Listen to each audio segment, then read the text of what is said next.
Bien-aimés, nous sommes toujours dans 1 Corinthiens au chapitre 6 où nous sommes en train de parler de la vraie liberté. Voilà, parce que la vraie liberté consiste réellement lorsque nous sommes attachés à Christ et par l'Esprit de Dieu, nous arrivons à discerner ce qui est bien et ce qui est mauvais.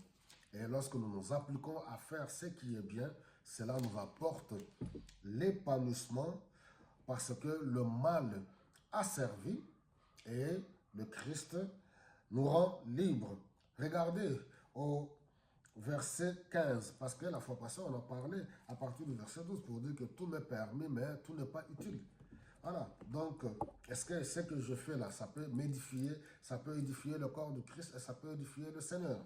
Alors là, ici, nous voyons à partir du verset 15, il dit, vous savez que vos corps sont les parties du corps du Christ. Vais-je prendre une partie du corps du Christ pour en faire une partie du corps d'une prostituée? Certainement pas. Ou bien ne savez-vous pas que l'homme qui s'unit à une prostituée devient avec elle un seul corps? Il est écrit en effet, les deux deviendront un seul chair, mais celui qui s'unit au Seigneur devient spirituellement uni avec lui.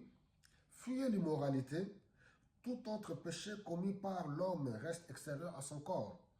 Mais l'homme qui se livre à l'immoralité pêche contre son corps. Ne savez-vous pas que votre corps est le temple du Saint-Esprit, cet esprit qui est en vous et que Dieu vous a donné? Vous ne vous appartenez pas, Dieu vous a acquis. Il a payé le prix pour cela.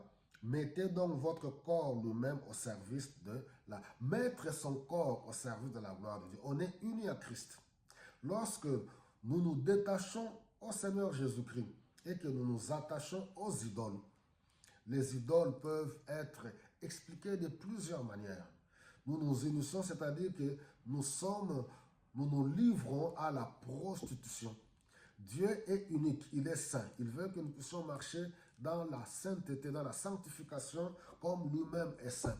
Parce qu'il nous a sortis du monde, il nous a libérés de l'esclavagisme du péché, de la domination du péché, de la domination du diable. Donc nous devons comprendre que cette vraie liberté, lorsqu'on est unis à Christ, nous nous sommes détachés au péché, au mal, c'est là que nous trouvons notre épanouissement. Si nous vivons, ce n'est plus nous qui vivons, toujours Paul qui l'a dit dans Galates, c'est Christ qui vit en nous. Notre corps ne nous appartient plus. Les membres de notre corps doivent être donnés, doivent être consacrés au Seigneur pour la gloire de son nom. Que le Seigneur bénisse abondamment.